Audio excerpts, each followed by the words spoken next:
5-en már a döntőben. Gratulálok! Ők már biztosan föllépnek Placido Domingo és a világhírű csellista Hauser előtt. Sikerült rockstárrá válnod. Ma pedig további 10 ifjú zenész lép a színpadra. A nemzetközi zsűritagok és egy rendkívüli szuperzsűri a világhírű karmester Eugene Cohn előtt. Rendkívül tehetségesnek tartalak. Szenvedély, Te biztosan emberi lény vagy? virtuozitás, Hogy kiváló voltál. varázslatos hangok. Harmónia van benned. Magyarország, Szlovákia, Csehország, Lengyelország és a meghívott vendég Horvátország két versenyzője közül ma is 5-en juthatnak tovább a döntőbe. Ez olyan nehéz. Jön a második elődöntő, melyben a hangulatról ismét a két szupersztár gondoskodik, a tévés legenda Thomas Gottschalk Mintha a fiatal Jimi Hendrix hegedült volna. és a legismertebb lengyel műsorvezető Ida Novakovska. Gratulálok!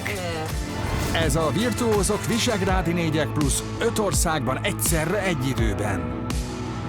Még mindig remegek. Kezdődjék a show!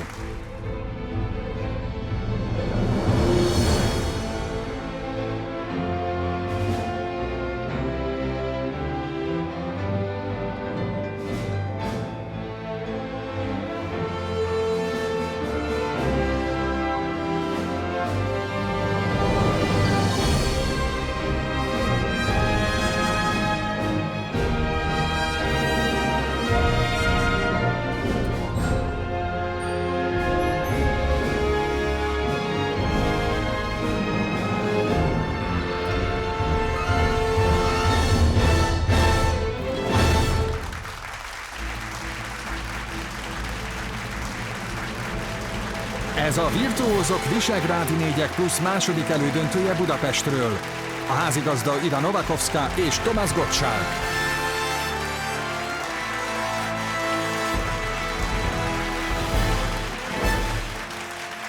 Jó estét, hölgyeim és uraim! Jó estét, Ida! Jó estét, Tomás! Jó estét mindenkinek! Ismét itt vagyunk a klasszikus zene jövőjét jelentő nemzetközi tehetségkutató műsorral. A műsor nézői Lengyelországban, Magyarországon, Horvátországban és Csehországban most egy időben követhetik a virtuózók Visegrádi 4 plusz adását. A műsorban 5 ország vesz részt, és minden országot két fantasztikus ifjú művész képvisel a versenyben. Akárcsak a múlt heti első elődöntőben, ma este is 5-en jutnak tovább a döntőbe.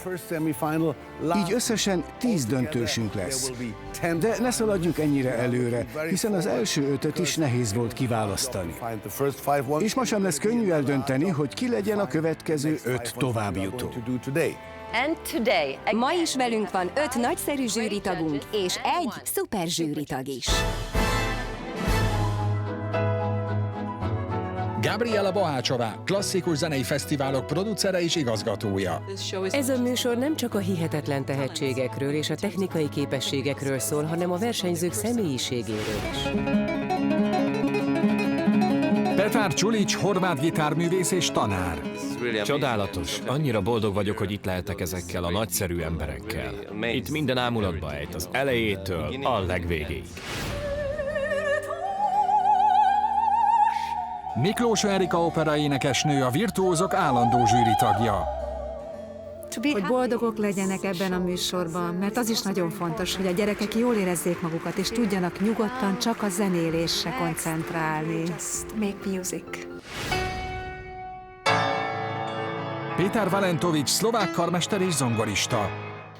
Alig várom, hogy halljam ezt a sokféle hangszert. Lesz ütőhangszerünk, énekesünk, ma is lesz hegedű, zongora, de klarinét is, ami tavaly nem volt. Tehát lesznek új hangszerek is, úgyhogy nagyon várjuk már. Alicia Vegorzsevszka, lengyel operaénekesnő, a Varsói Kamara Opera művészeti vezetője.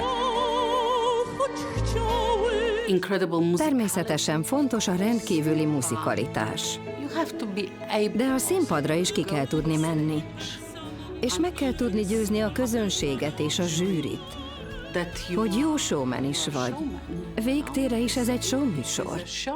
Az idei évad szuperzsűriének Maestro Placido Domingónak a forgatás alatt szemfertőzése lett, ezért elővigyázatosságból orvosai tanácsára kímélnie kell a szemét az erős fényektől. Így ezúttal nem a stúdióban, hanem egy külön szobában, felesége Márta társaságában figyeli és értékeli a versenyzőket. Helyette a zsűriasztalnál a szuperzsűri székében Eugene Cohn amerikai karmester ül, aki a világhírű operaénekes Maria Callas korepetitora és zongora kísérője volt a pályája kezdetén, később pedig az operavilág legnagyobb sztárjaival dolgozott együtt, köztük Maestro Placido Domingóval, az utóbbi időben pedig Andrea Bocellivel a koncertturnéján. Évek óta lenyűgöz a Virtuózok program sikere.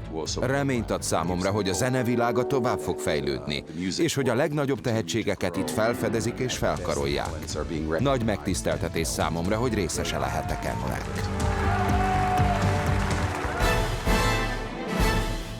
Üdvözlünk benneteket a műsorban. Ma este is épp oly nehéz feladat vár rátok, mint múlt héten. Minden zsűritagnak választania kell a saját versenyzői közül egyet, akit viszont láthatunk a döntőben.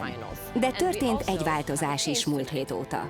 Már értesülhettek róla, hogy Maestro Domingo ma nem csatlakozik hozzánk, de elküldte nekünk legjobb emberét. Üdvözlünk a zsűriben. Köszönöm. Örülünk, hogy itt vagy. Örülök, hogy itt lehetek a kiváló kollégáim körében, és megtiszteltetés, hogy ma este itt ülhetek Maestro Domingo székében. A színpadra lépő gyerekeket ezúttal is Magyarország egyik legnevesebb szimfonikus zenekara, a budafoki Dohnányi zenekar kíséri, Holler Gábor vezénylésével.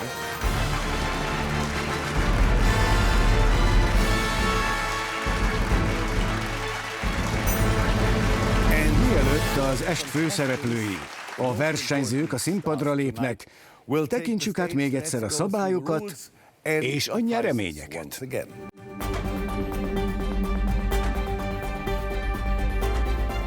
A Virtuózok Visegrádi 4+ idei évadában 2 elődöntőben mind az 5 országból 2 versenyző mutatkozik be.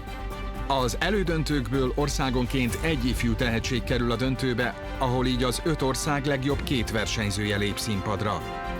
Végül ezúttal is országonként 1, vagyis 5 győztest hirdetünk. Az 5 ország 5 fődíjasának nyereménye egyenként bruttó 10 000 euró, a verseny összdíjazása összesen bruttó 100 000 euró. Maestro Placido Domingo külön díja fellépési lehetőség a Maestro egyik koncertjén. A Signál Iduna felajánlotta a műsor magyar továbbjutóinak és a Kis Virtuózok Alapítvány további 11 támogatottjának egy-egy testre szabott védelem balesetbiztosítást. A heti kedvencnek és zenetanárának nyereménye egy 100 000 forint értékű kottavásárlási utalvány az Edíció Muzika Budapest zenemű kiadó ajándéka. Jutalomban részesülnek a legjobb zenetanárok is. A Kis Virtuózok Alapítvány által létrehozott díjat és az azzal járó bruttó 1 millió forintos pénzjutalmat minden évben egy olyan zenepedagógus nyeri el, aki rendkívüli szakmai tudásával segíti a zeneoktatást és gondozza a virtuózok tehetségeit. A 2021-es évben a díjat Juhász Slatter Andrea hegedű tanárról nevezték el. Ezt a díjat idén Perényi Eszter Kossuth és Liszt díjas érdemes művész kapta. Gratulálunk! Szavazzon a kedvencére! Részleteket a Virtuózok Facebook oldalán és a www.virtuozok.hu weboldalon talál. Azt szeretnénk, hogy a versenyzőink a lehető legjobban érezzék magukat. Ezért Ida most csatlakozik hozzájuk a backstage-ben. A műsor tehát hamarosan kezdetét veszi, és meghallgathatjuk az első ifjú művészt. Megpróbálok a lehető legjobb társaság lenni számukra. Az első versenyző alig várja, hogy színpadra lépjen. Azt beszélik, hogy gyakorlatilag bármiből ütős hangszert tud csinálni. Régebben még a bátyján is gyakran verte a ritmust. De ne aggódjanak, ma este csak a marimbán és egyéb menő hangszereken fog játszani. Következzék Placido Domingo Jr. mentorátja, Braun Áron.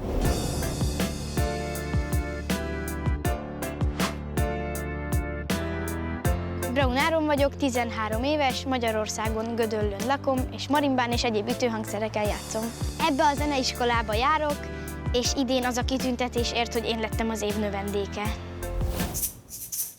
Aha, így. Cipó.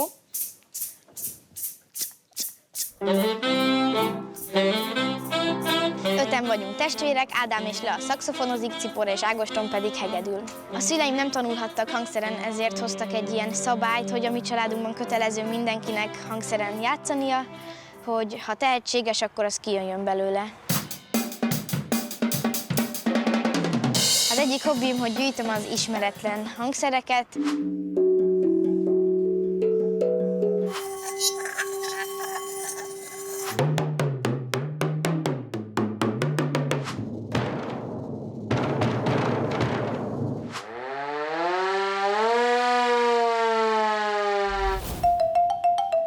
Izgulni annyira nem izgulok, tényleg csak így kíváncsiság van bennem. Így, hogy itt lehetek a virtuózok elődöntőjében, egy elég nagy dolog, és biztosan lesz hatása az életemre. Sok sikert kívánok neked. Remélem egyszer híres művész leszel. Rendben? Örülök, hogy találkoztunk, csak ügyesen. A színpadon Braun Áron Magyarországról.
Köszönöm szépen, Áron. Áron, gyönyörűen játszottál. Biztos vagyok benne, hogy Vivaldinak tetszett volna. Erika, halljuk először a te véleményedet. Áron, egyszerűen szuper, csudapofa vagy, tényleg imádlak. Azon túl, hogy fantasztikusan játszottál, az, amit lefutottál itt, hát biztos volt legalább egy 1500 méteres síkfutás. Úgyhogy minden elismerésem, nagyon könnyed voltál, nagyon koncentrált, és ezzel szerintem nagyon sok új klasszikus zenei rajongót szereztél. Gratulálok! Köszönöm. Mint ütőhangszeres úgy gondolom, hogy csodálatosan játszottál. Úgy éreztem, hogy a darab egyre jobb és jobb lett. Én is úgy gondolom, hogy Vivaldi zenéjében az érzésnek fejlődnie kell. Fokozatosan bontakozik ki, egyre gyorsabb lesz és egyre élénkebb. A végére engem is elragadtak az érzelmek. Szerintem kiválóan játszottál, és gratulálok. Drukkolok neked. Köszönöm. Érzem benned a löktető ritmust, amelyben megmutatkozik az érett, összetett személyiség. És azt kell mondanom, hogy nem csak a játékod, hanem az ütőid logisztikája is lenyűgözött. Egyet leteszel a marimbára, aztán odébb teszed, és így tovább. Tehát nem csak a zene, hanem a mögötte lévő logisztika is fontos. Meg kell tervezni, mint egy utazást. Én is megtervezem a mozdulataimat az evőpálcikákkal. Pontosan. Minden milliméternyi mozgást pontosan kell időzíteni, mert időben meg kell szólalni a hangoknak. Éppen ezért valóban megborzongtunk néha, ahogy Vivaldi 4 évszakának téli pillanatait idézted meg. Nagyon tetszett ez a darab. Nagyon örülök, hogy ezt játszottad, és szerintem sok gyerek, ha meglát téged ebben a műsorban, kedvet kap ehhez a hangszerhez. Nagyon remélem, hogy igazam lesz. Köszönöm, nagyszerű volt. Nem sok helyet hagytál a színpadon, szépen berendezkedtél a hangszereiddel. Áron, köszönjük szépen, később találkozunk. Köszönjük szépen. Áron!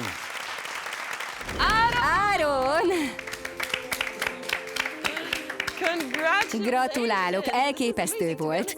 Őszintén szólva még sosem hallottam Vivaldit marimbán és hasonló hangszereken előadva. Az unokaöcsém is elkezdett marimbán és vibrafonon játszani.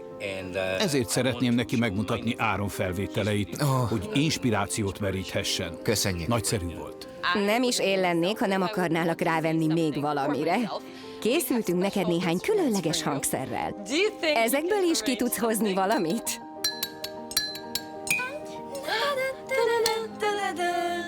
Te jó ég, bravo! Következő versenyzőnk 16 éves. A neve Milena, és Lengyelországból érkezett. Fiatal kora ellenére nagyon szeret meditálni.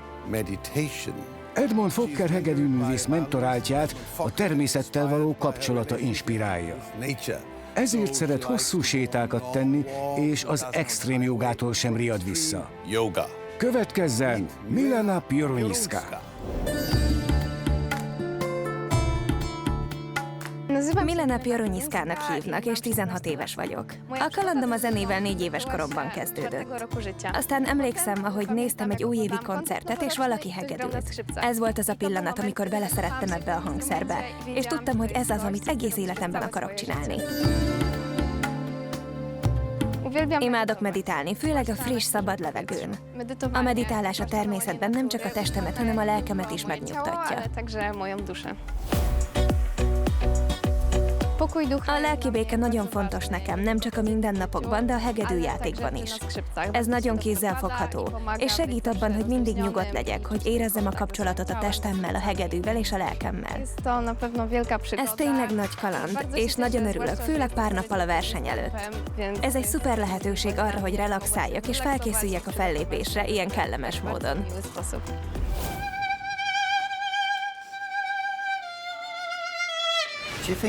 Lehetne egy kicsit több dinamikai különbséggel játszani. Olyan ez, mint a beszéd.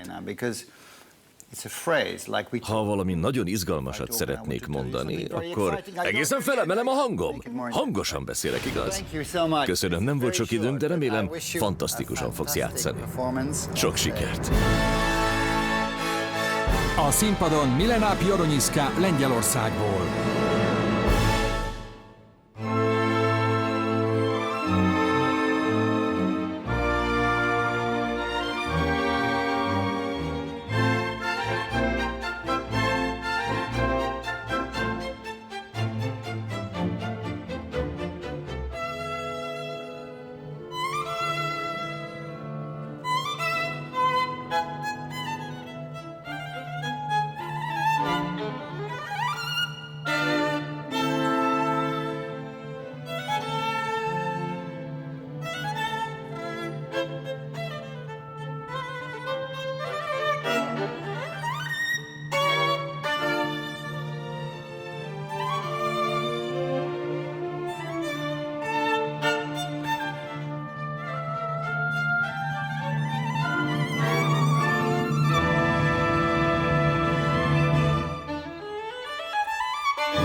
Milena, örülök, hogy mosolyogni látlak, mert azt hittem, hogy valaki, aki jogázik és magányos sétákat tesz, sőt, meditál is, az biztosan nagyon komoly ember. Nem, ez nem igaz. De látom, hogy egy vidám 16 éves lány vagy. Így van. Hál' Istennek, én is így látom. De Dvořákot elképesztően jól játszotta, nem úgy, mint egy 16 éves, ugye? Tessék, teljesen lenyűgözött. Köszönöm. Mert a hangszer a részeddé vált. Vagy te váltál a hangszer részévé. Nem is tudom eldönteni. A zene csak úgy áradt, és nagyon igaz. Őszinte előadás volt. A mozdulatait, koreográfiája biztosan tudatos volt, mégis tökéletesen természetes volt minden. Tehát ismét el kell mondanom, fenség teljesen lenyűgözött. Köszönöm szépen. Alicia mindig nagyon örül, ha látja, milyen ügyesek az ifjú lengyel lányok, hiszen nem is olyan régen még ő is közéjük tartozott. Halljuk tehát, mit gondol az előadásról Alicia. Milena, micsoda gyönyörű érett interpretáció. Micsoda precizitás. Teljes mértékben ura vagy a hangszernek és a formának is. Látszik, hogy csodálatosan áttanulmányoztad ezt a művet. És csodálatosan bemutattad és átadtad. Egyszerűen el vagyok ragadtatva. Először azt hittem, ideges vagy, aztán láttam, hogy az arcodon nyugalom van. Egy érett jogás nyugalma. Olvastam azt is, hogy táncolsz, énekelsz, és ezt a művet valójában eltáncoltad és elénekelted. Értelmezted a hegedűn. Igazán nagyon büszke vagyok rád. Köszönöm ezt neked. Nagyon köszönöm. Eugene, te sok hegedűversenyt vezényeltél. Szívesen vezényelnél egyet Milenával is? Határozottan. Ez egy gyönyörű darab, és meg kell mondanom, hogy Hollerung Gábor és a Budafoki Dohnányi Zenekar nagyszerű munkát végzett. Magam sem tudtam volna jobban csinálni. Te is így gondolod? Igen. Biztosan nagyszerű érzés úgy játszani, hogy ilyen kiváló zenészek állnak mögötted, és segítenek téged egy ilyen nehéz mű előadásában. Így van. Nagyon köszönjük. Az volt a benyomásom, hogy néha annál a résznél, hogy nem volt elég tűz. Egy kicsit óvatos volt. Elégedett vagyok a fellépésemmel, és nagyon örülök, hogy egy ilyen nem mindennapi zenekarral volt alkalmam fellépni. Nagyon boldog vagyok. Gratulálok! Megölelsz? Öleld meg anyukádat is. Ez hihetetlen volt, tényleg. Köszönöm. Gazdagabbá tetted a hallgatóságot, és ez a jó művészek jellemzője. Felállnak a színpadra, és adnak valamit a közönségnek. Nem számít, mennyi idős vagy, ha ez megvan benned, mindig képes leszel rá. Köszönöm a Dvořákot. Ó, ez szép volt. Ez jó volt. Következzék egy 15 éves zenész, Sara. Harmonikán játszik, tehetség azonban másban is megmutatkozik. Kiválóan rajzol és fest. K.L. Norbert zongoraművész mentoráltja Szlovákiából érkezett. Köszöntsük Sara Sokolovát! Sara Sokolova vagyok, 15 éves, és harmonikán játszom. Olubló mellett egy kis faluban, Odulban élek. És legkedvesebb elfoglaltságom, hogy harmonikán játszom. Ugyanis amikor játszom, egy olyan világban találom magam, ahol minden lehetséges. Ezek valóban az egész világ színes árnyalatai. Akkor érzem magam szabadnak, amikor festek. A színek segítségével ki tudom fejezni az érzéseimet és a gondolataimat. Zenés családból származom. Nálunk mindenki közel áll a zenéhez. Az édesanyám és a fiútestvérem is harmonikán játszik, amíg a lánytestvérem zongorán. Mindannyiunkhoz közel áll a zene.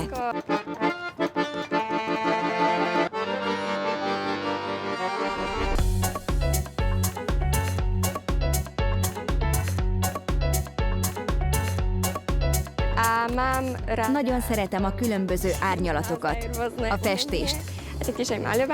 És természetesen szívesen megkóstolok különféle süteményeket és édességeket.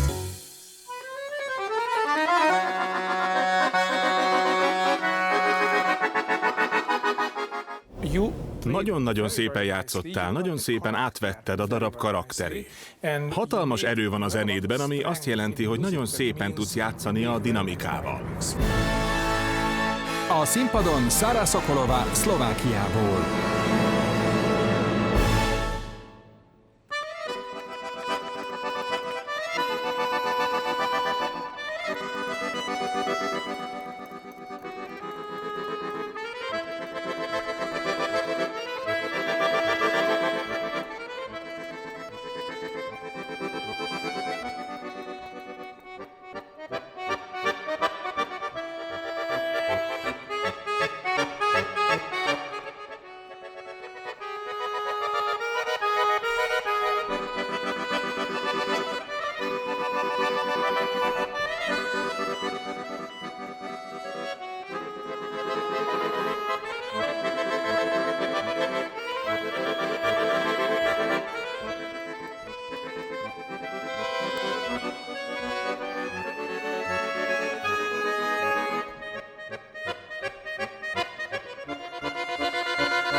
Üdv, Sara! Az imént a rajzaidról és a festményeidről beszéltem a közönségnek. Remélem igazat mondtam. Tényleg szeretsz festeni és rajzolni? Igen, nagyon szeretek festeni. Szeretek elmerülni a különböző színekben, és nagyon szeretem felfedezni, hogy mi újat lehet lefesteni. Ezt nagyon szeretem. Jól van. Kezdjük Péterrel. Nagyon jól teljesítettél. Rengeteg ritmus és érzelem volt benne, szinte táncra perdültél a hangszerrel. Csodálatos volt.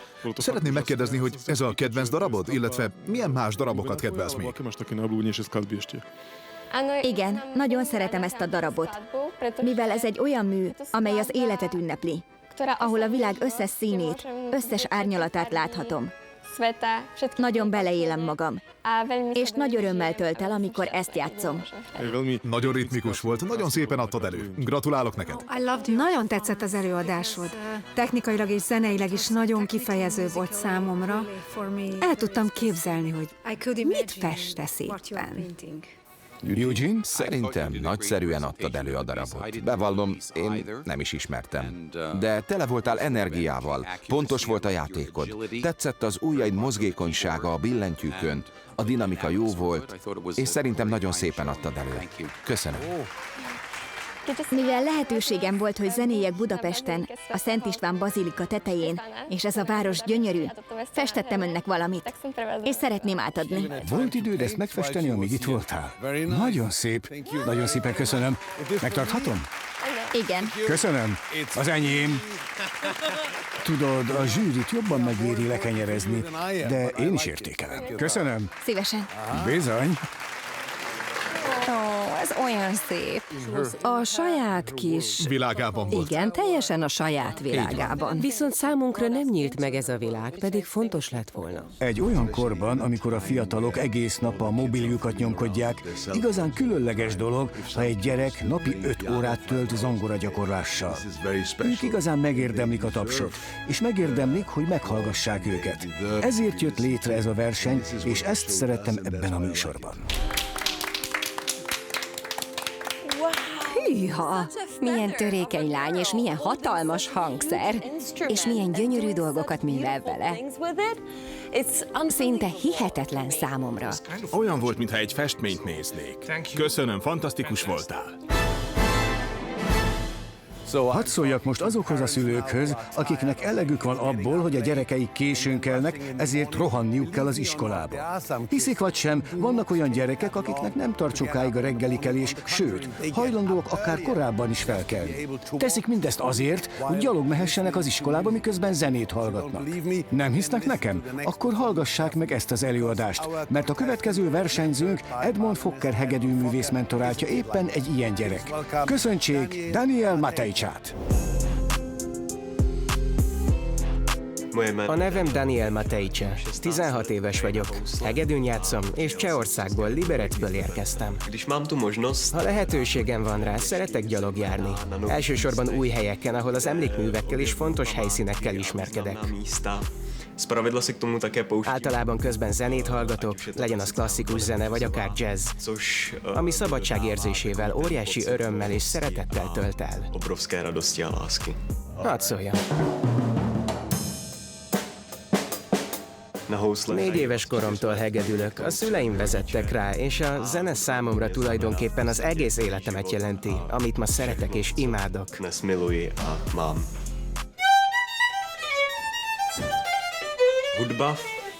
Tulajdonképpen minden zenei műfaj végig kíséri az életemet, hiszen az egész családom zenész. És amikor éppen nem a hegedűn játszom klasszikus zenét, akkor más hangszereken, például zongorán vagy vibrafonon jazzt játszom.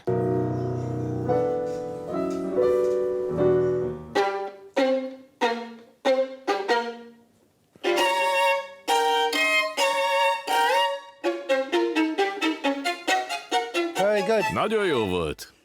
Nagyon jó. Köszönöm. Fantasztikus vagy, nagyon jó. Nagyszerűen fogsz játszani. Biztosan nagy sikert fogsz aratni. Köszönöm szépen. Én is köszönöm, Daniel. Köszönöm. Csak utána. A színpadon Daniel Matejcsa Csehországból.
Zseni!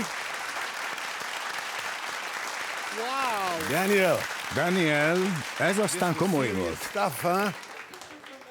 Köszönöm. Úgy nézel ki, mint egy rockstar, aki heavy metalt játszik. Lássuk, hogy tetszett a zsűrinek. Azt hiszem, tökéletesen egyesült ebben az előadásban a karizma, a technika és a figyelem. Nem csak a te részedről, de Hollerung úr és a Doknányi zenekar részéről is.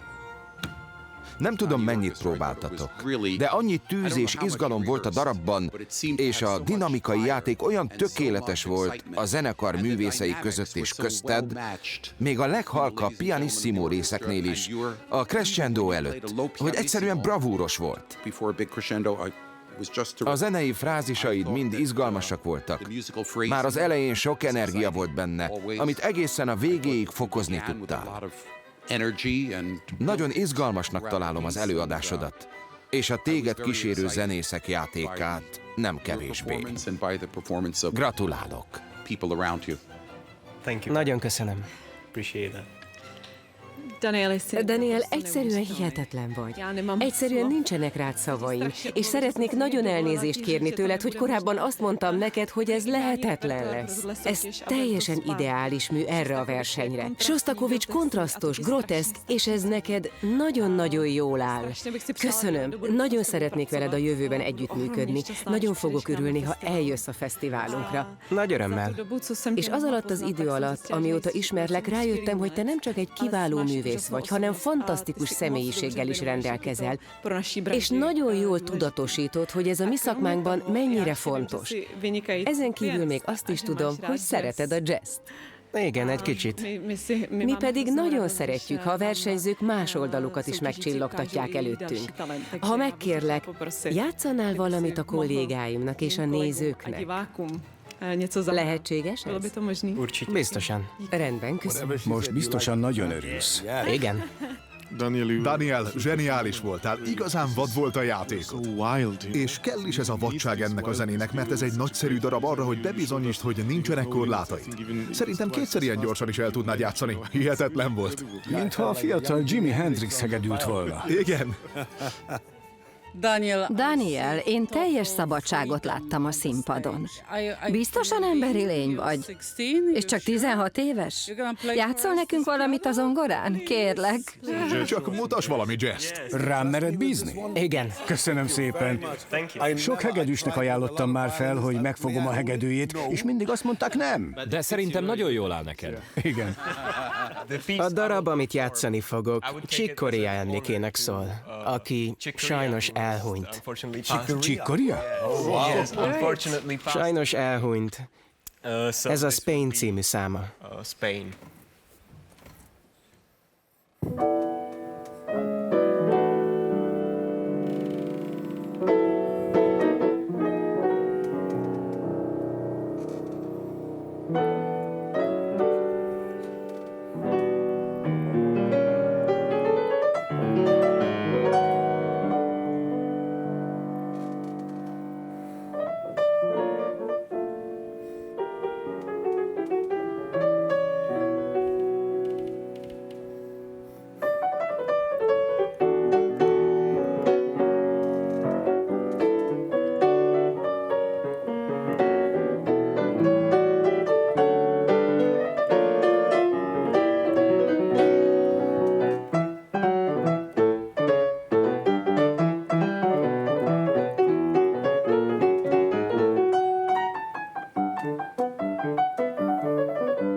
Daniel Matejca, aki Chick Coreát és Szostakovicsot játszik.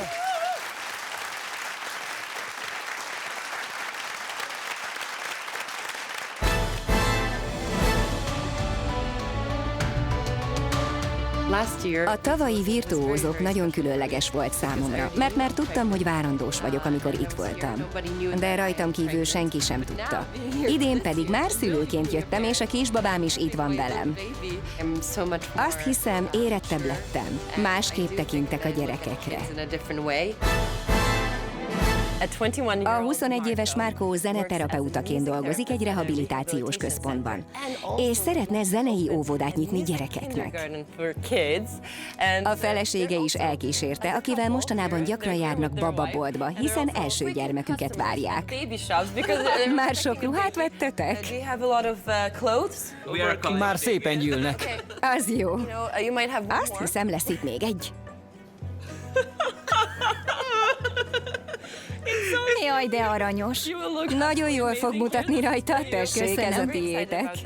Ez számomra is izgalmas, mert tavaly várandós voltam, amikor a virtuózókat forgattuk. Most pedig már a gyerekem, a kisfiam is elkísért. Azt kell mondjam, életetek legszebb útján előttetek, úgyhogy rajta irány a színpad. Csodálatos leszel.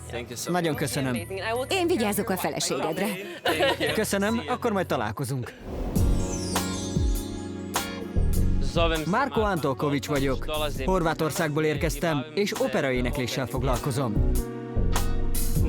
Magyarországra feleségemmel Nikolinával érkeztem, akivel tavaly december 31-e óta vagyunk házasok.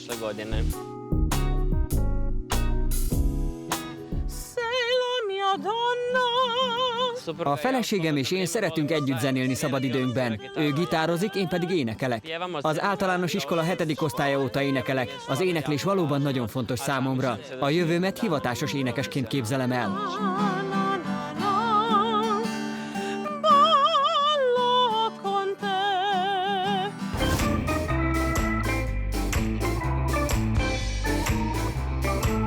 Boldogok vagyunk, hogy babát várunk. Alig várjuk, hogy megismerhessük, és hálásak vagyunk a Jóistennek, hogy teljesült az álmunk. A doktornő azt mondta, hogy a gyermekünk valószínűleg kislány lesz. Pia Lucia lesz a neve.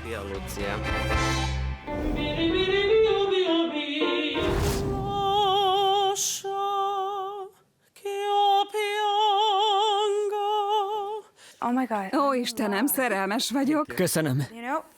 Tudod, van egy nagyon fontos hang, a mással hangzó a lássában. Egy kicsit jobban figyelj rá. Oké. Mennyei lenne. Megpróbálom. Akkor csak az elejét. Rendben, érthetőbb legyen az L. Igen, érthetőbb, csodálatos lesz. A színpadon Marko Antolkovics Horvátországból.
Köszönöm.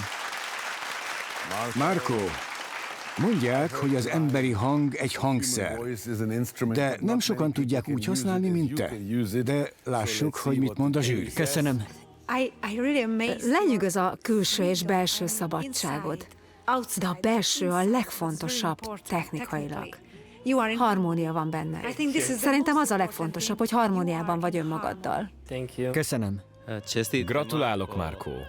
Valóban különleges művész vagy. Teljesen beleélted magad az előadásba, ami igazán szép volt.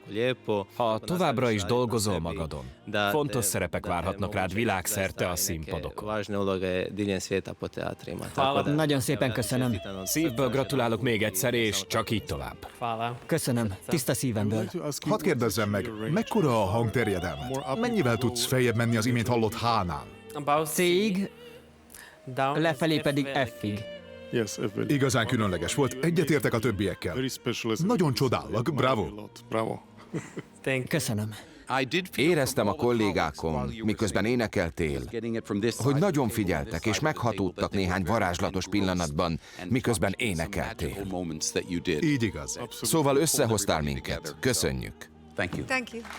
Köszönöm. Köszönjük. Lett néhány új rajongód most. Azok a trillák benne vannak a darabban? Tényleg trilla van ott? Nem. Csak gruppetto. Értem. Bravo! Ő a legifjabb rajongód. Azt akartam, hogy hallja a varázslatos hangodat. Hogy hívják? Maximilian. Megfoghatom. Szeretnéd? Igen, nagyon. Tud bánni a gyerekekkel. Elsírom magam. Eljárunk majd a koncertjeidre, jó? Megígérjük. Megígérjük? Nem érti, hogy mi folyik itt. Amikor elkezdtél énekelni, nézte, hogy honnan jön ez a hang. De tetszett nekünk, ugye? Elviszem őt, ne lopja el a sót. Hát jó. Ez annyira szép volt. És láttam, hogy Elina is elámult. Balzsam a léleknek. Végig libabőrös voltam, és a végén az a magas hang bravúros volt. Ugye? Csodálatos volt, tényleg.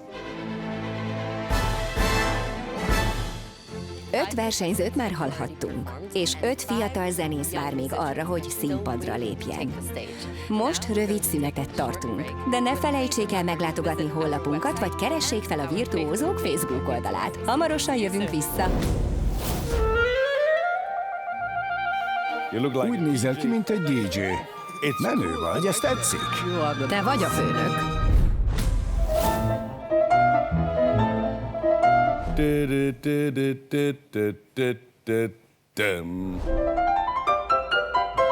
Micsoda nő vagy. Igaz, hogy csak 4 éve hegedülsz?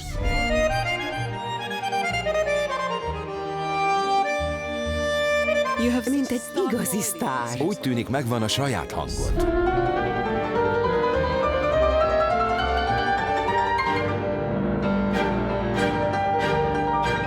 Hihetetlen volt álma.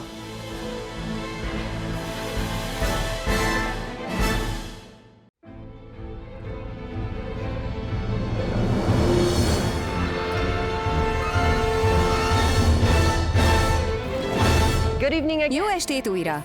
Folytatjuk a Virtuózók Visegrádi 4+ tehetségkutató második elődöntőjét. Még csak a műsor felénél tartunk, így további 5 tehetség fogja bemutatni ma este tudását a zsűrinek és a szuperzsűrinek.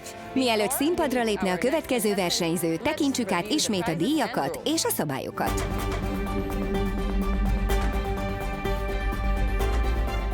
A Virtuózok Visegrádi 4+ idei évadában 2 elődöntőben mind az 5 országból 2 versenyző mutatkozik be. Az elődöntőkből országonként 1 ifjú tehetség kerül a döntőbe, ahol így az 5 ország legjobb 2 versenyzője lép színpadra. Végül ezúttal is országonként 1, vagyis 5 győztest hirdetünk. Az 5 ország 5 fődíjasának nyereménye egyenként bruttó 10 000 euró, a verseny összdíjazása összesen bruttó 100 000 euró. Maestro Placido Domingo külön díja fellépési lehetőség a Maestro egyik koncertjén. A Signál Iduna felajánlott a műsor magyar továbbjutóinak és a Kis Virtuózok Alapítvány további 11 támogatottjának egy-egy testre szabott védelembalesetbiztosítást. A heti kedvencnek és zenetanárának nyereménye egy-egy 100 000 forint értékű kottavásárlási utalvány az Edíció Muzika Budapest zenemű kiadó ajándéka. Jutalomban részesülnek a legjobb zenetanárok is. A Kis Virtuózok Alapítvány által létrehozott díjat és az azzal járó bruttó 1 millió forintos pénzjutalmat minden évben egy olyan zenepedagógus nyeri el, aki rendkívüli szakmai tudásával segíti a zeneoktatást és gondozza a virtuózok tehetségeit. A 2021-es évben a díjat Juhász Slatter Andrea hegedű tanárról nevezték el. Ezt a díjat idén Perényi Eszter Kossuth és Liszt díjas érdemes művész kapta. Gratulálunk! Szavazzon a kedvencére! Részleteket a Virtuózok Facebook oldalán és a www.virtuozok.hu weboldalon talál.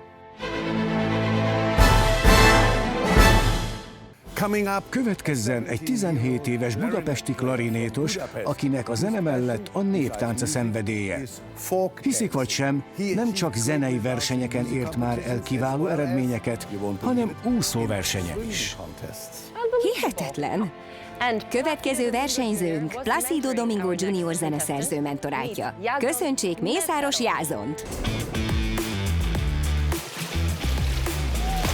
Mészáros Jázon vagyok, 17 éves, és Budapesten lakom. Kiskorom óta úszok, régen versenyúztam is, most már sajnos csak ritkán tudok lejönni, de minden egyes úszás után új erővel tudok nekiállni, gyakorolni, sokkal jobban mozognak az ujjaim.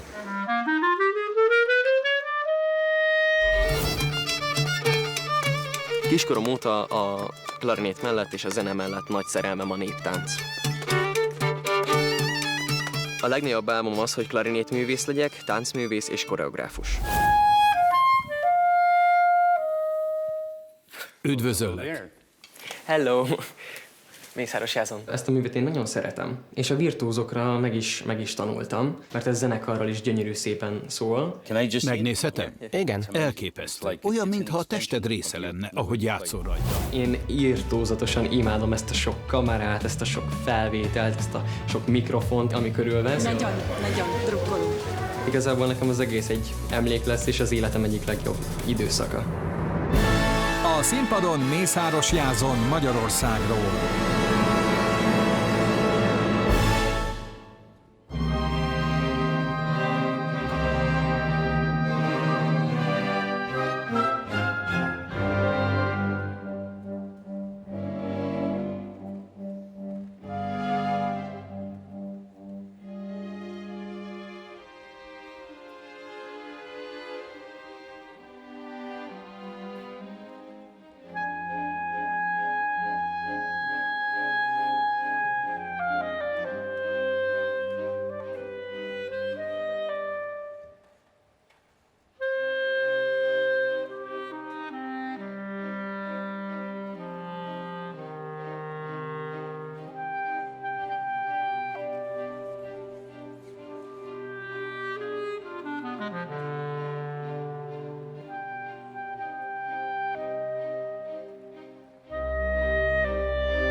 Szép volt. Nem is úgy nézel ki, mint egy klarinétos, vagy mint Karl Maria von Weber, hanem olyan vagy, mint egy ibizai DJ. Menő vagy. Ez tetszik? De hogyan fedezted fel a klarinétot? Mikor kezdtél el klarinétozni? Hát igazából 7 éve kezdtem, és azóta nem tudom lerakni. Sajnos nem tudok tőle megszabadulni. Engem megvettél, de nem én vagyok a szakember. Erika láthatóan szerelembe esett. Nagyon szeretlek téged. Azért szeretlek, mert egyrészt rokonlelkek vagyunk. Ugye én, aki szintén volt sportoló, bár nem úsztam, hanem futottam, de azért nagyon jól tudom, hogy mit jelent az egy ilyen világból átúszni a zenébe, a klasszikus zenébe. De pont ez a szerencséd. Imádom, hogy ilyen vagány vagy, hogy ennyire tudatos vagy. Nem tudom, hogy táncolsz, de teljesen mindegy, hogy mihez fogsz. Mindent nagyon-nagyon-nagyon nagy bedobással csinálsz, ahogy egy igazi sportolóhoz illik. Szóval imádlak, és maradok a rajongód. Hajrá, Jason! Köszönöm szépen! Nagyon-nagyon tehetségesnek tartalak. De néha, mintha kicsit bátortalan lennél. Szerintem több fantáziát és őrültséget kellene vinned a zenébe. Mert gyönyörű technikával tisztán és gyorsan tudsz játszani. A legátók is jók. Nem ilyenek, hogy... Ez nem könnyű klarinéton, és annyi csodálatos dolgot csinálsz még, de szeretnék egy kicsit több improvizációt. Több fantáziát. Fantasy. Rendben, köszönöm. Megvan neked, megvan különben. Következő műben, hogyha tovább jutok, akkor benne lesz. Jason, egyébként rendkívüli tehetséged van. Ezt a versenyeid száma is igazolja. Köszönöm. Ha megfogadod, amit a kollégáim mondtak, akkor kis képzavarral úgy fogsz klarinétozni, mint hal a vízben. Egy divatos fiatalember, egy őrült srác, egy sportoló, aki tudja, mit jelent a felkészülés. És minden erejével a hangszerére koncentrál. Gratulálok, bárcsak valamelyik fiamról is elmondhatnám ezt. Köszönöm. Köszönöm szépen. Thank you. Köszönöm. Viszlát. Úgy tűnik, hogy technikailag nagyon pontos. Nagyon tiszta. De nem volt tűz benne. Fantasztikus volt! Tényleg nagyszerű volt, mindenki el van ájulva. Úgy tűnik, hogy mindenkinek nagyon tetszett. Először is hadd mondjam el, hogy szerintem a klarinét választott téged. Szép gondolat.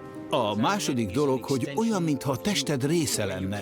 Ahogy játszol rajta, olyan, mintha énekelnél vele. A harmadik pedig, ami a darabot illeti, biztos vagyok benne, hogy ha jazzt játszanál, teljesen másként adnád elő. Más lenne az érzés. Valószínűleg elkezdenél mozogni, ugrálnál, vernéd a ritmust a lábaddal, és valószínűleg a szemöldököd is felszaladna valahogy így. Én legalábbis így gondolom. Még egy dolgot meg kell kérdeznem. Tegyük félre egy kicsit a zenét, és beszéljünk a táncról. Mutatnál nekem valamilyen lépést? Igen? Pam. Pam. Pam. A ruhám. Pam. Pam. Pam. Igen. Te jó ég, oké, még egyszer, remélem, hogy menni fog. Pam. Pam. Pam. Majd gyakorolom.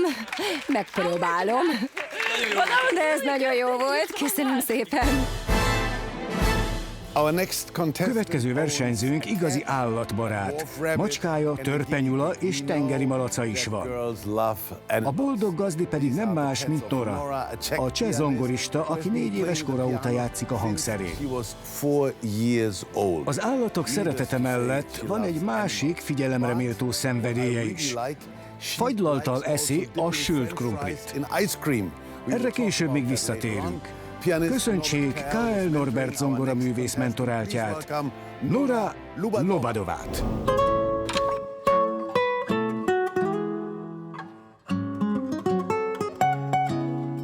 Jó napot kívánok! Nora Lobadová vagyok, Csehországból, Prágából. Nagyon szeretem a nyulakat, mivel olyan plüss szőrük van, és rettenetesen imádom, amikor a kezembe veszem őket, és szinte belebújok a bundájukba.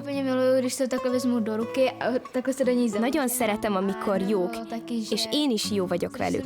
Akkor néha megnyalják a kezemet is, ez nagyon kedves.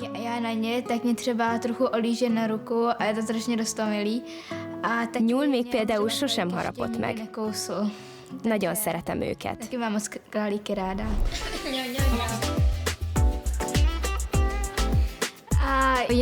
Nagyon szeretem a sült krumplit fagylalta lenni.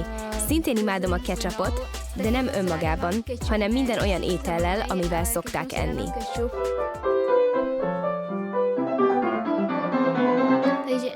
4 éves korom óta játszom zongorán, vagyis immáron 7 éve. Tekintettel arra, hogy a családban beleszülettem a klasszikus zenébe, mivel a testvéreim is zenéltek. A klasszikus zene jelent számomra mindent.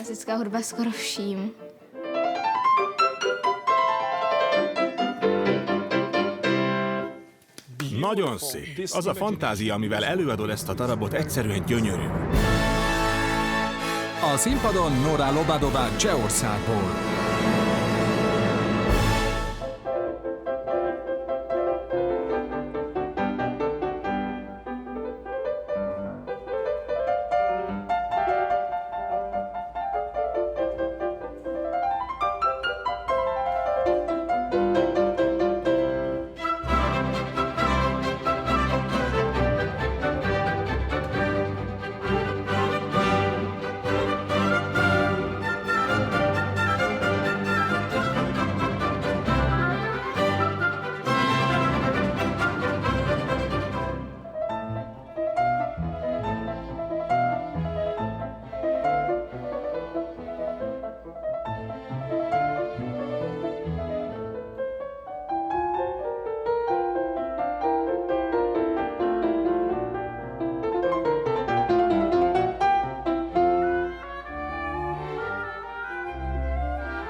Jó estét, Nora! Mindig is úgy gondoltam, nagyon érett embernek kell lenni ahhoz, hogy valaki megértse a mogorva Ludwig von Beethovent. De úgy tűnik, hogy neked ez már 12 évesen is sikerült. Kiválóan játszottál. Én a Füreliznél abba hagytam a gyakorlást. Tudod, ez az egyetlen Beethoven mű, amit valaha játszottam. Ennyit tudok, de ez egy másik történet. Inkább hallgassuk meg azokat, akik nálam jobban értenek hozzá. Nora, nagy gondban vagyunk. Egyáltalán nem tudom, hogyan fogunk ma dönteni. Ez egy rettenetesen nehéz helyzet. Rendkívül meggyőző voltál, rendkívül meggyőző előadás volt. Fantasztikusan tehetséges vagy, technikailag kiváló, nagyon muzikális vagy, és mindezek tetejébe érezni rajtad, hogy nagyon élvezed. Szerintem te egy kicsit sem voltál ideges. Így van? Nem, nagyon vártam és élveztem. Ezt nagyon lehetett érezni. Azt hiszem, az eddigi előadások közül egyik sem volt olyan meggyőző, mint a tiéd. Nagyon köszönöm. Mi köszönjük nagyon ezt az élményt. Valóban fantasztikus karrier vár rád, és remélem más projektekben is találkozunk. Köszönöm. Kiváló vagy. Köszönöm neked. Nagyon tetszett a zenei kifejezésmódod. Úgy tűnik, hogy megvan a saját hangod a zenében. Biztos vagyok benne, hogy csodálatos tanáraid vannak, és hogy nagyszerű zongoristák felvételeit hallgatod. De valahogy mégis a saját képedre formáltad a darabot, ami nagyon tetszett. Tetszettek a szokatlan hangsúlyaid, és imádtam a szinkópáidat. Nagyon jó volt. Látszott, hogy nagyon jól érzed magad, hihetetlen volt. Honnan veszed ezt a sok erőt? Egy apró kislány vagy, és mégis ilyen csodálatos zenét játszol, fantasztikus. Szerintem nagyon jó darabot választottál, szóval gratulálok. Nora, köszönjük szépen. Azt hiszem, mindannyiunkat felvillanyoztál, most pedig látogassd meg Idát a backstage-ben. Ida, nem a legjobb pillanat krumpliról és fagylaltól beszélni, de próbáld meg. Gratulálok, gyönyörűen játszottál. Szép volt. Köszönöm. Ügyes voltál. Mielőtt a csodálatos előadásodról beszélnénk, meg kell kérdeznem valamit. Meg tudod mutatni, hogy mit csináljak ezekkel? A sült krumplival és a fagylalttal? Oké. Van valamilyen különleges módszered? Igen. Oké. Értem, elveszel egyet. Aztán... Hű, ez komoly. Ezt hívják fúziós konyhának. Aztán megeszed. Tehát ráteszem. Nem biztos, hogy jó ötlet, de a kedvedért megkóstolom. Milyen? Azt hiszem, ez lesz az új kedvenc ételem, végül is miért ne? Most viszont lássuk, ki lesz a következő versenyző. A verseny folytatódik. Következik Chiara. Elina Necsajeva operaénekesnő mentoráltja. Lássuk, hogyan lehet ugyanazokkal a kezekkel harmonikázni és boxolni is. Jól hallották, nemrég még egy magyar világbajnok boxoló ellen is kiállt. Köszöntsék a horvát Chiara Jankót! Chiara Jankó vagyok, 18 éves. Horvátországból érkeztem, és harmonikán játszom. 9 éve harmonikázom, és ezt a hangszert azért választottam, mert egy hangversenyen hallottam, és nagyon megtetszett. Mivel addig nem tudtam, hogy milyen hangszeren játszam, így a harmonikát választottam.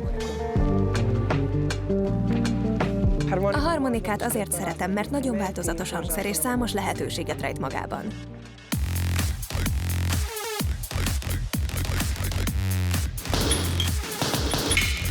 Egy egész napos gyakorlás, vagy iskola után. A box segít, hogy levezessem az energiáimat, és megtisztítsam a gondolataimat. Az ökögös és a zene nagyon szorosan összekapcsolódik, hiszen mind a kettő alapja a ritmus. A Virtuózok Visegrádi 4-ek plusz tehetségkutató műsorba azért jelentkeztem, mert ez kiváló alkalom arra, hogy Horvátországon kívül is bemutassam magam, és azt, hogy milyen sokszínű hangszer a harmonika.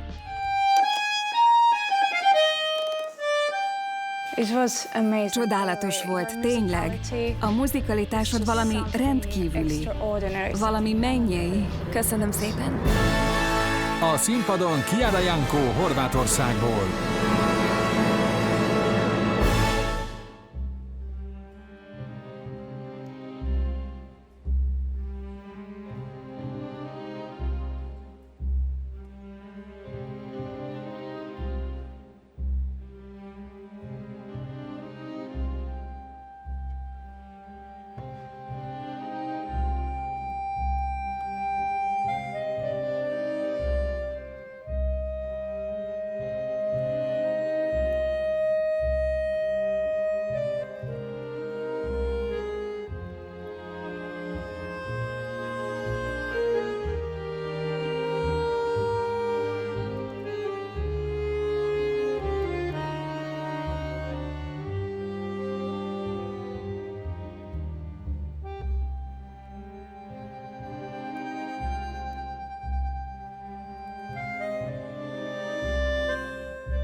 Olyan klasszikusan játszottad. Köszönöm szépen. Nagyon izgalmas volt, de persze engem ez a box is érdekel. Ez igaz?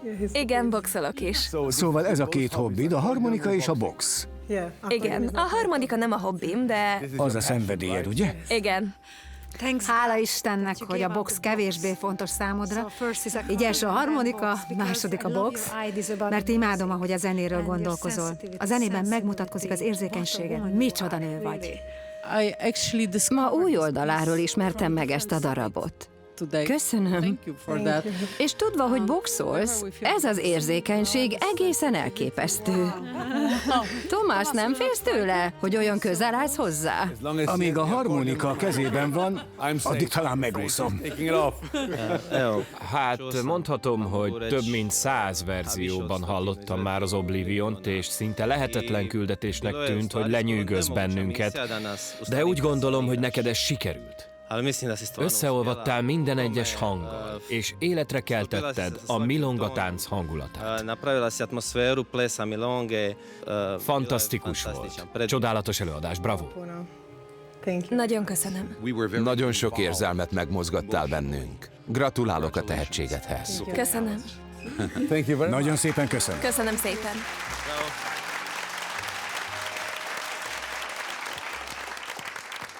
Tiszta zene volt. Igen, tiszta zene, pontosan. Csak zene és semmi más. Kiara! Gyere hozzánk! Csodálatos volt. Valami hihetetlen volt, tényleg. Köszönöm ezeket az érzelmeket, amiket átélhettem. Hálás vagyok. Láttam, hogy a húgod is nagyon büszke volt. Milyen érzés volt látni, ahogy a nővéred a színpadon játszott, sőt, inkább tündökölt. Nagyon büszke vagyok rá. El tudom képzelni, én is az lennék. Sok lány szereti a sellőket és a víz alatti világot, de kevesen mondhatják el magukról, hogy emellett igazi virtuózok is. Következzék egy kiváló hegedűművész, aki egy hegedűkészítő mestert is meglátogatott, hogy többet tudjon meg arról, hogyan is készülnek ezek a hangszerek. Álma, hogy zenekarral játszhasson, pillanatokon belül valóra válik. Köszöntsék Edmond Fokker hegedűművész mentoráltját, Zoya Sigudát. Zoya Sigudának hívnak, 12 éves vagyok, 3,5 éve játszom hegedűn. Nagyon szeretek úszni és búvárkodni. Nagyon örülök, hogy a virtuózoknak köszönhetően ilyen csodás helyen zenélhetek a cápáknak és a halaknak.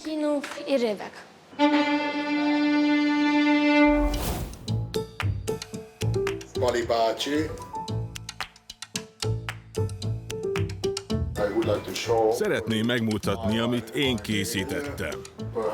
Ezt az 1740-es Stradivari másolatot. Egy olyan hegedűn játszom, amit egy versenyen nyertem még, és egy év múlva vissza kell adnom. Azért jelentkeztem erre a versenyre, hogy új élményeket szerezzek, és hogy eljöhessek Budapestre. Ha megnyerem, akkor pedig veszek egy saját hegedűt. Lehetne egy kicsit... lágyabban? Ne felejtsd el a vibrátót. Sok szerencsét a színpadon. Biztos vagyok benne, hogy nagyon jó lesz. A színpadon Zoya Siguda Lengyelországból.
Nagyon köszönöm. Zoya, tényleg ma este játszottál először zenekarral? Igen, először. És tetszett? Nekem tetszik a hangszered, de te saját hegedűt szeretnél, és ha megnyered a versenyt, azt mondtad, hogy veszel egy újat. Igaz? Igen. Lássuk, mik az esélyeid. Halljuk a zsűrit. Kezdjük Aliciával, hiszen vele ugyanazt a nyelvet beszélitek. Nem csak a zenében, hanem a való életben is. Zoya, drága Zoyám, micsoda hatalmas potenciál van benned. Van benned valami könnyedség, amivel az érzelmeket hangokba öntöd. És köszönöm, hogy Wieniawskit választottad, hogy lengyel muzsikát hallottunk. És el kell mondanom valamit. Hölgyeim és uraim, új csillag született ma. A lengyel hegedűművészet feltörekvő csillaga. Zoya Siguda, bravo! Köszönöm. Igaz, hogy csak 4 éve hegedűsz? Igen, 3,5 éve játszom hegedűn. Ez hihetetlen, 3,5 éve, és így játszol. Hogyan lehetséges ez? Ez a sok bonyolult frázis, egy ilyen nehéz polonéz. Ez egyszerűen annyira biztos a technikát, hihetetlen tehetséged van. 3,5 év. Csak annyit akarok mondani a szervezők nevében, hogy vannak dolgok, amiket nem lehet megnyerni. Benned sok ilyen dolog megvan, egy egész csomagra való. Valószínűleg észrevettünk egy-két dolgot, néhány apró hiányosságot, de ez nem igazán számít. Tudod, ha megvan a személyiséged, és ilyen tehetséges vagy, és ilyen muzikális, akkor csak ez számít. Ez az a lehetőség, ami benned van, és amire építhetsz. Gratulálok, tényleg. Nagyon köszönöm. Mit mondott Alicia? Zoya, kedvesem? Zoya, drága Zoyám, kedvesem. Van egy új lengyel kifejezésem. Köszönöm. Köszönöm. Drága Zoyám. Köszönöm. Köszönöm. Igen, lenyűgöző volt. Ez hihetetlen, nem hiszem el. Tudod, amikor ránézel, olyan, mint egy kis professzor. Hello! Jó napot! Bali bácsi, nézd ezt a hegedűt, Nevar ott van benne. Virtuózok, Zója, Sziguda, Polán. Ez a tiéd. Köszönöm. Köszönöm. És most következzék a ma esti műsor utolsó versenyzője, egy zongorista, aki számos más külföldi versenyen is fellépett. Összesen 16 nemzetközi versenyen vett részt. Kyle Norbert zongoraművész mentoráltjának természetesen a zongorázáson kívül sok más szenvedélye is van. Az egyik a magyar konyha, amit nagyon szeret. Ismerjék meg Ryan Martin Bradshaw-t.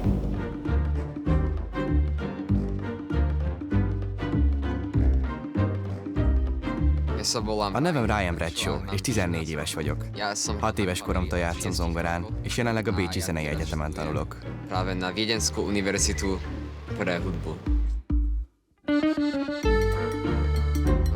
Amikor kicsi voltam, 6 éves, az iskolában a tanítónőm mondta, hogy jó vagyok matematikából, és rábeszélt arra, hogy kezdjek el zongorázni. Azután a nagymamám vett nekem egy elektromos zongorát, és nagyon beleszerettem. Minden nap zongoráztam, minden nap korábban felkeltem, és állandóan csak zongoráztam.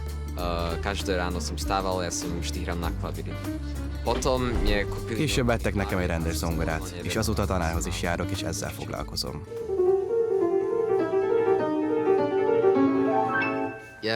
Nagyon hálás vagyok, hogy az emberek eljönnek a koncertjeimre, és utána mindig nagy öröm tölt el. Amikor pedig jól játszom, akkor természetesen nagyon elégedett vagyok.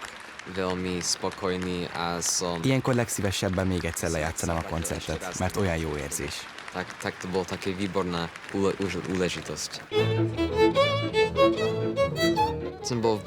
Amikor Budapesten vagyok, akkor nagyon szeretem az itteni ételeket fogyasztani. Imádom a tarhonyát és a paprikást. Ezek a kedvenc ételeim. Amikor itt vagyok, látom, hogy ez egy nagyon érdekes város. Szerintem Bécsnél is érdekesebb.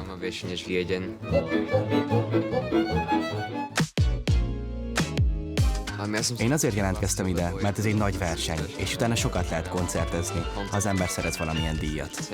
Már itt is akár kétszer is felléphetek. Ez egy nagy esemény, és jó emberekkel lehet együtt játszani. Már nagyon várom a fellépést.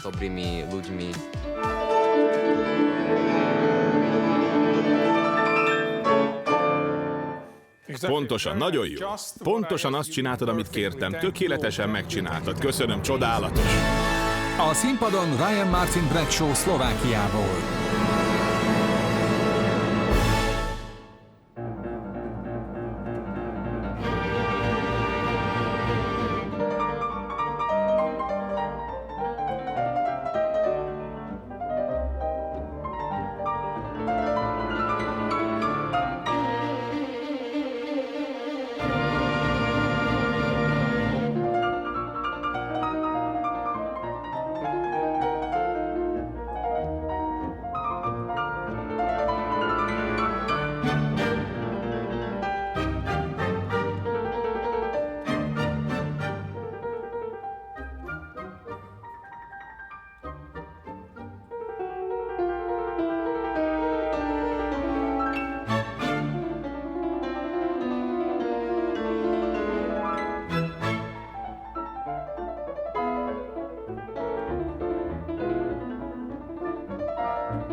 Te egy igazán rugalmas srác vagy.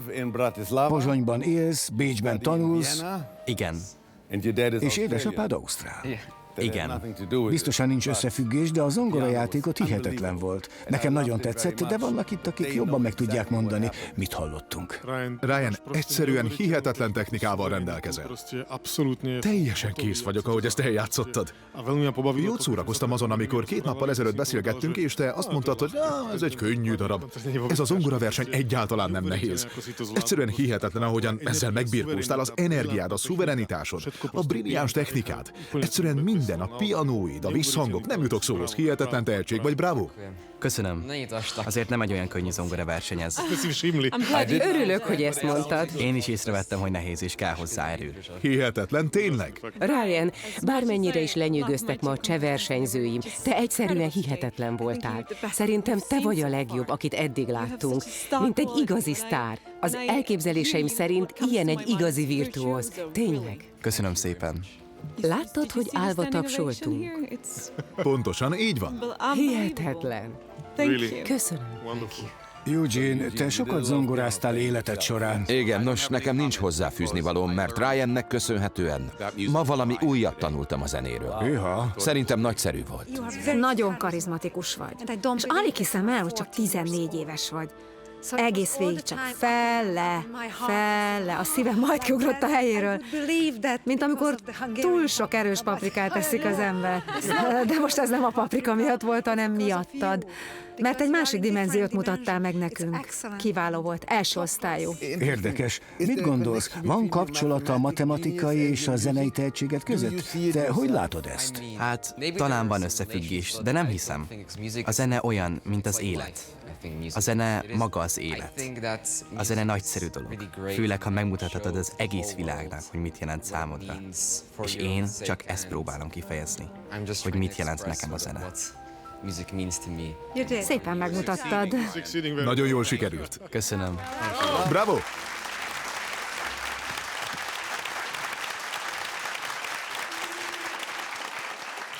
Ő az igazi virtuóz. Ryan, gratulálok, elképesztő volt. Hogy lehetséges ez egyáltalán? Olyan karizmatikusan kezdted, és azt hittem, hogy nem is lehet végig megtartani ezt az energiát. Hihetetlen volt. Mesélj, hogy érzed magad? Nagyszerűen érzem magam. Nagyon boldog vagyok. Különösen azért, mert egy ilyen nagyszerű zenekarra játszhattam. Ez nagyszerű élmény volt. Tudod, amikor leülsz játszani, Evgenyi Kisinre emlékeztet. Tényleg? Nagyon köszönöm. Most már mind a 10 versenyzőt láthattuk a Virtuózók Visegrádi 4+1 második elődöntőjében. Itt az ideje, hogy a zsűri meghozza a döntését. Nem lesz könnyű dolguk, mert végül minden országból csak 2 versenyző juthat a döntőbe. Nem könnyű feladat. Nagyon nehéz. Nehéz lesz dönteni. Egyetértek. Ez nehéz választás. Ugyanarról az országról van szó, és mindketten nagyon magas szinten zenélnek. Nagyon felkavaró volt. A gyerekek nagyszerűek voltak, nagyon nehéz volt dönteni. Ez nagyon nehéz. Szerintem ma este a horvát versenyzők közül a legnehezebb választani. Több időre van szükség. Ma nem adta önmagát. Jól választotta ki a darabot. Horvátország, Magyarország, de igazából minden ország esetében hosszan vitatkoztunk. 2 versenyzőt is állva tapsoltunk meg. Tudom. Egyszerűen elképesztő. Nem túl gyakran fordul elő, hogy a zsűri feláll, és úgy tapsolja meg a versenyzőket. Ő annyira egyedi volt. Azt hiszem, mindketten a legjobbat nyújtották. Nem lehetne egybegyúrni őket? A mai nap az egy ilyen teljesen lélekemelő nap volt. Mindenféle szempontból, a magyar versenyzők szempontjából is, de azért azt is elmondhatom, hogy ritkán fordul elő, hogy ilyen erős mezőny legyen. Ha a szívemre hallgatok, igen. De nem csak az számít. Úgy gondolom, hogy a színvonal magasabb, mint tavaly, hiszen az volt a Virtuózok Visegrádi 4+1 első évada, és a siker nyomán most még több gyerek kapott kedvet, hogy megmérettesse magát. Azt kell mondanom, hogy talán őt választanám. Mi a legfontosabb? A tehetséget vagy a ma esti produkciót kell figyelembe venni? A mi feladatunk az, hogy a tehetségre koncentráljunk, és ne a versenyző személyes körülményeire. Annyi érzelmet éltünk át, ezért a mai nap nagyon nehéz volt számomra. Ha valaki nagyon fiatalon kiemelkedő teljesítményt nyújt, annak szerintem a döntőben a hely. Ez egy érdekes kérdés. Kiváló zsűrink van, a tagok 5 nagy zenei múltú országból érkeztek, és mindannyian szakértők. A virtuózok verseny résztvevői olyan magas színvonalat képviselnek, ami a világon bárhol megállná a helyét. A virtuózok tehetségei rendszeresen lehetőséget kapnak arra, hogy világsztárokkal lépjenek fel. A 2021-es év egyik legnagyobb szabású eseménye a világjárvánnyal küzdő egészségügyi dolgozók iránti tiszteletadásul megrendezett hálakoncert volt. Maestro Plácido Domingo, Adela Zaharia és Plácido Domingo Jr. mellett Eugene Kohn vezényletével, a Győri Filharmonikusok közreműködésével a virtuózok egykori győztese, Balázs Piri Soma is föllépett. Megszületett a döntés, hamarosan kiderül, kik jutnak tovább a döntőbe, ahol szuperzsűriként tér vissza Plácido Domingo, sőt még egy világsztár csatlakozik az ítészekhez. A sokmilliós rajongótáborral rendelkező horvát csellista Hauser. A horvát zsűritag Petar Čulić régi ismerősként adja át a stafétát zenész honfitársának.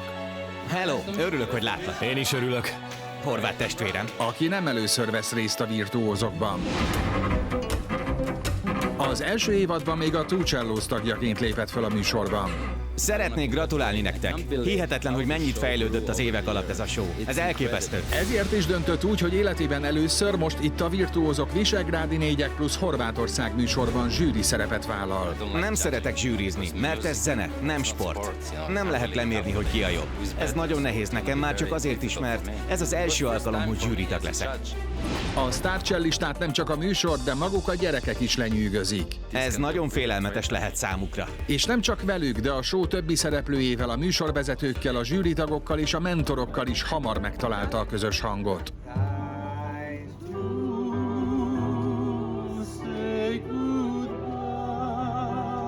Ráadásul a döntőben nem csak zsűritagként tűnik fel, hanem egy különleges produkcióval színpadra is áll Hauser.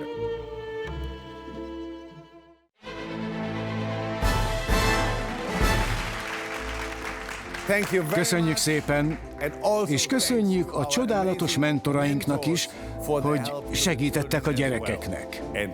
És most jön a legizgalmasabb pillanat, az eredményhirdetés. Köszöntsük a színpadon a mai elődöntő versenyzőit.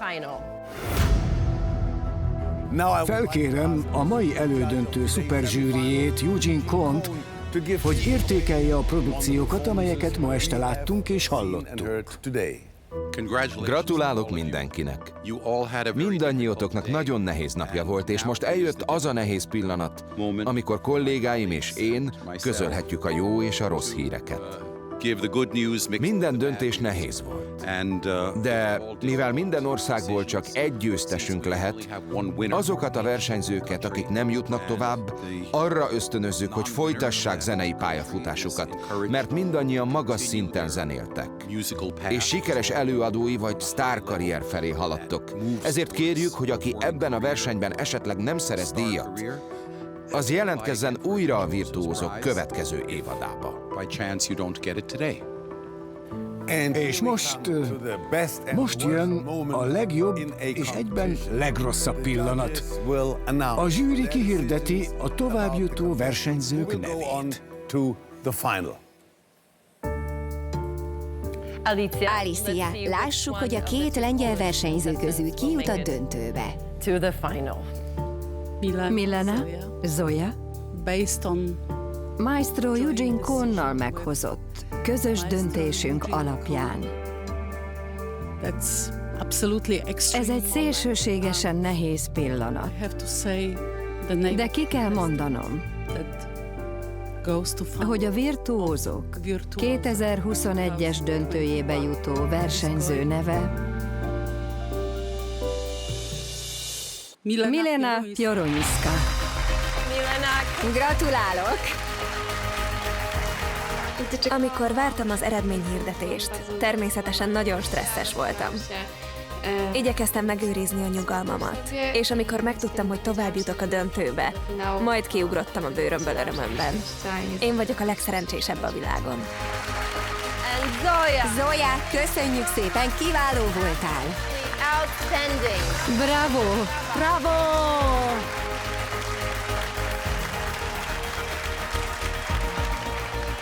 Péter, lássuk, ki jut a döntőbe a két szlovák versenyző közül. Eljött a pillanat, mint tudjuk, és tényleg nagyon nehéz dönteni. Mindketten csodálatos zenészek vagytok. Aki végül a döntőbe jut, Szlovákiából, az nem más, mint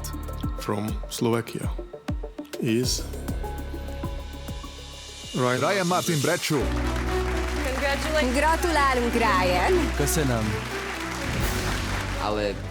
Szerintem az eredményhirdetést sokkal nehezebb hallgatni, mint a színpadon zongorázni. Legalábbis számomra.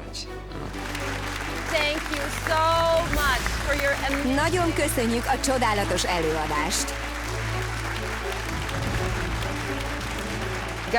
Gabriella, itt az ideje, hogy kiderüljön, ki jut a döntőbe a két cseh versenyző közül. Halljuk! Ez valóban a verseny legnehezebb pillanata. És ahogy mondtam, higgyétek el, tényleg nagyon szoros volt a verseny. Nem könnyű összehasonlítani a zongorát és a hegedűt. Mindketten hihetetlenül tehetségesek vagytok. Nagyon jó veletek dolgozni. Szorgalmasak vagytok, és semmi kétség, hogy zseniális zenész lesz belőletek. És ha tudok segíteni nektek ezen az úton, megteszem, de most eljött a pillanat, amikor döntenem kell. És ki kell hirdetnem, hogy a döntőbe jutó fiatal zenész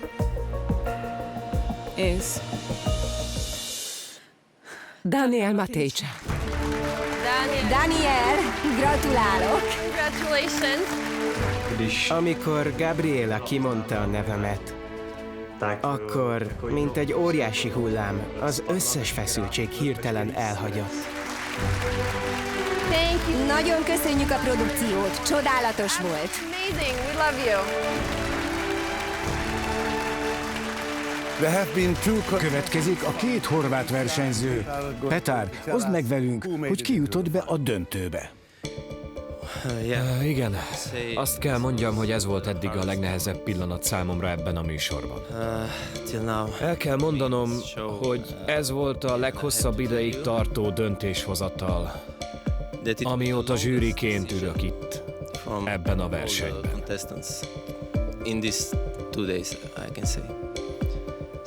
Szóval nagyon... Jaj, még mindig remegek. Nagyon nehéz volt. Maestro Eugene Kohnnal meghozott közös döntésünk alapján az a horvát versenyző, aki a döntőbe jut, két nagyszerű zenész egyike, Chiara Janko. Chiara, gratulálok! Nagyon boldog voltam, amikor meghallottam, hogy én vagyok az, aki bejutott a döntőbe. Thank you, Mark! Köszönöm, Márkó, csodálatos voltál!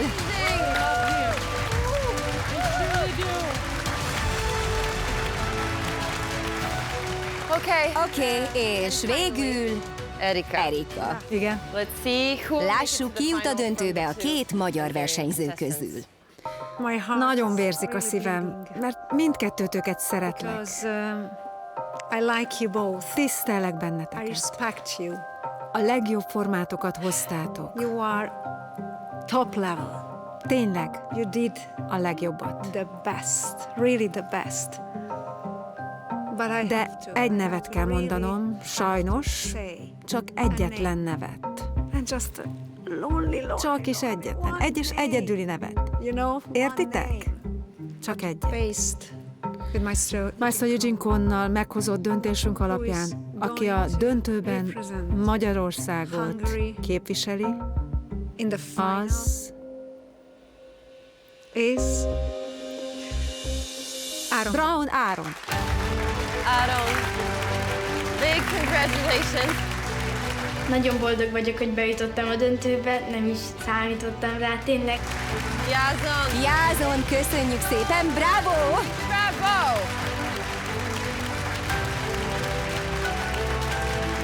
Ez kemény volt. Nem gondoltam volna. Nem hittem volna, de úgy tűnik, mindketten bejutottunk a döntőbe. El sem hiszem. Úgy tűnik, ott leszünk. Milena Projunyiszka Lengyelországból. Bravo! Ryan Martin Bradshaw Szlovákiából. Daniel Matejča Csehországból. Kiara Janko Horvátországból. És Brown Áron Magyarországról. Most el kell búcsúznunk, de a jövő héten visszatérünk. Ne feledjék, hogy további információkat találnak a műsorról, és természetesen a versenyzőkről a honlapunkon, és a Virtuózok Facebook oldalán. Akkor hát találkozunk jövő héten. Igazán rendkívüli lesz. Bizony.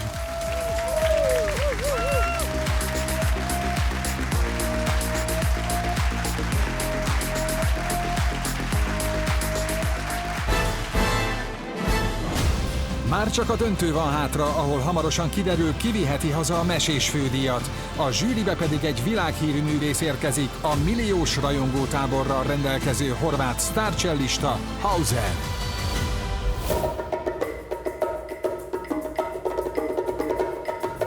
Nagyon menő, ahogy csinálja, igaz? Igen, olyan, mint egy DJ.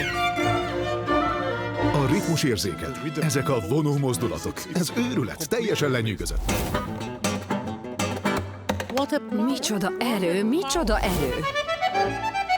Micsoda fickó! Igazi egyáltalán! Soha nem hallottam még így ezt a művet.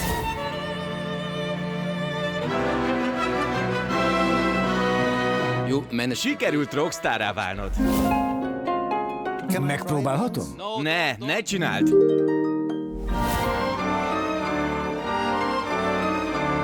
Showman vagy. Különleges, tiszta. Bámulatos volt. Te nem gyémánt vagy, hanem brilliáns. Ez egyszerűen hihetetlen volt.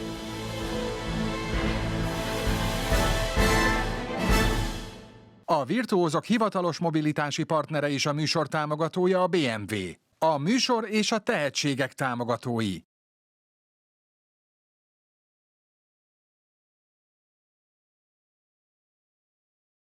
Ha tetszett, iratkozz fel a csatornára, és kövesd a Virtuózokat, a klasszikus zene jövőjét.